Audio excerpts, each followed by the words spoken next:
بسم اللہ الرحمن الرحیم۔ گمنام روز کے معزز سامعین السلام علیکم۔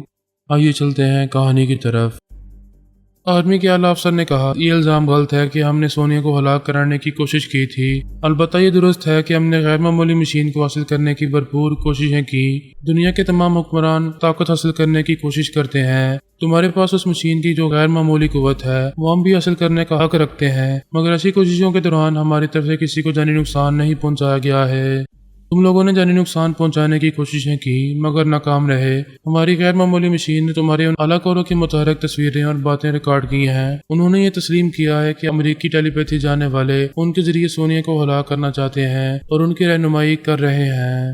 ٹیلی پیتھی جاننے والوں نے پہلے انہیں سونیا کے اس اپارٹمنٹ میں پہنچایا جہاں وہ پیئنگ گیسٹ کی حیثیت سے رہتی تھی۔ پھر وہ اپنی حفاظت کی خاطر اس اپارٹمنٹ سے ایک ہوٹل میں گئی تو تمہارے خیال خوانی کرنے والوں نے ان علاقوں کو اس ہوٹل کا پتہ بتا دیا، لیکن ہم نے انہیں سونیا تک پہنچنے کا موقع نہیں دیا۔ وہ جہاں تھے انہیں وہیں خاک میں ملا دیا۔ وہ ساری متحرک فلمیں ہماری غیر معمولی مشین میں محفوظ ہیں۔ لاکھ ہیلے بہانے کرو مگر تمہارے بارے میں ایک حقیقت اٹل ہے کہ تم لوگ ضرورت سے کچھ زیادہ ہی کم ظرف اور احسان فراموش ہو۔ ہم سوچ رہے ہیں آئندہ تم لوگوں کے ساتھ کیسا رویہ اختیار کرنا چاہیے۔ تمہیں بہت جلد معلوم ہو جائے گا کہ ہم تمہاری کم ظرفی کا علاج کس طرح کرنے والے ہیں۔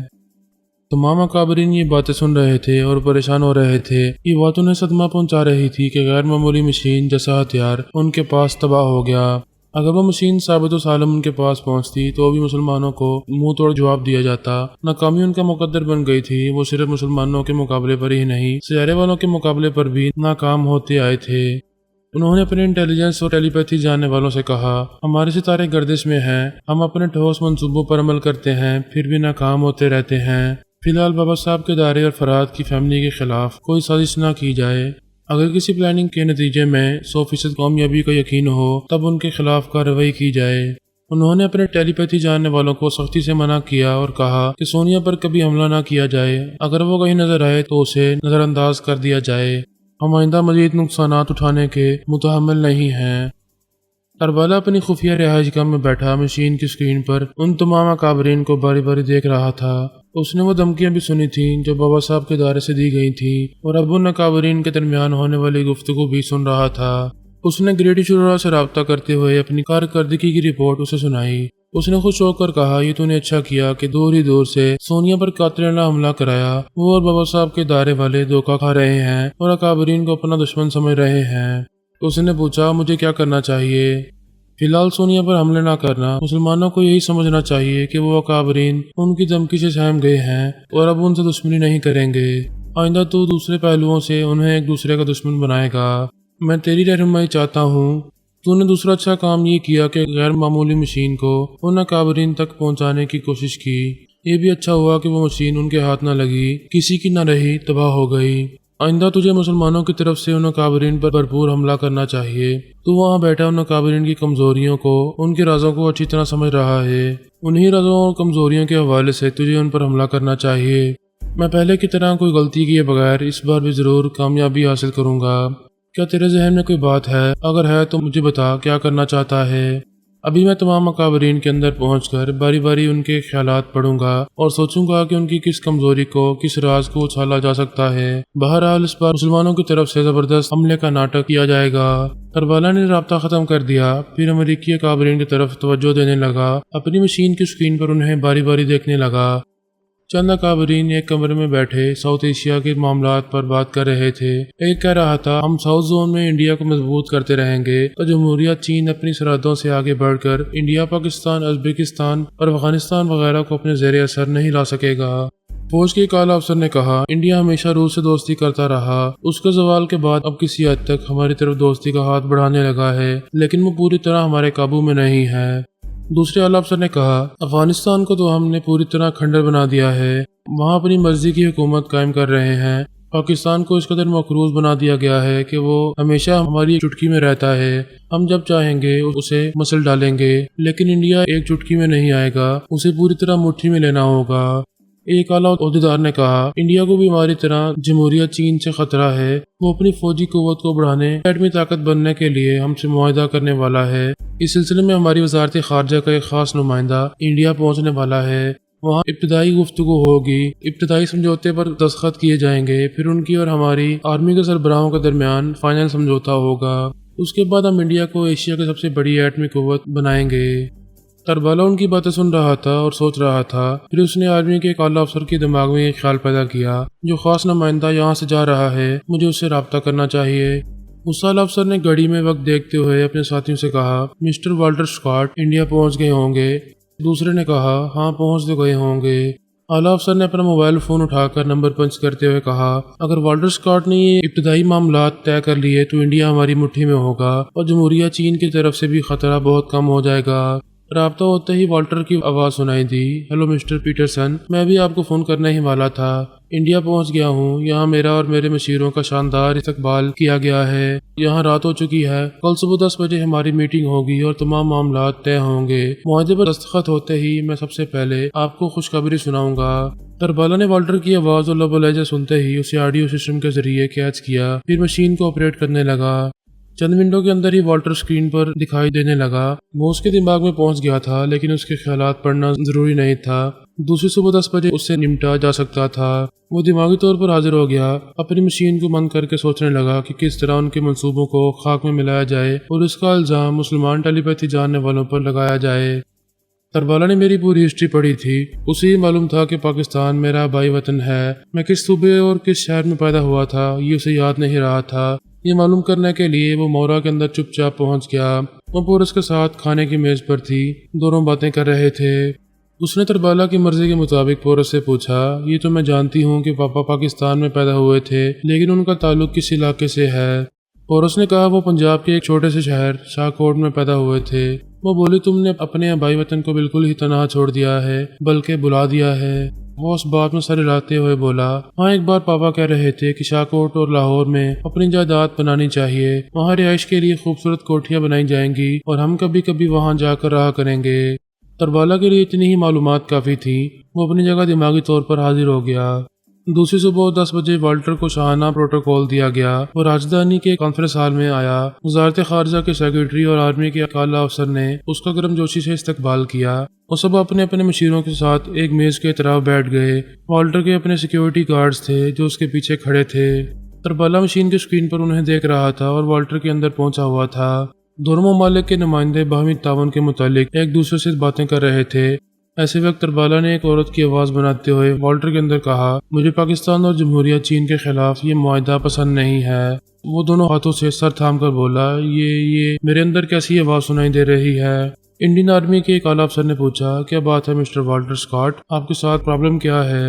وہ پریشان ہو کر بولا، میرے اندر کوئی عورت بول رہی ہے کہ اسے پاکستان اور جمہوریہ چین کے خلاف یہ معاہدہ پسند نہیں ہے۔ تربالہ نے اسی طرح نسوانی آواز میں کہا، ہاں پاکستان ہمارے پاپا فرحاد علی تیمور کا وطن ہے، ہم اپنے ملک کے مقابلے میں انڈیا کو ایٹمی طاقت بننے نہیں دیں گے۔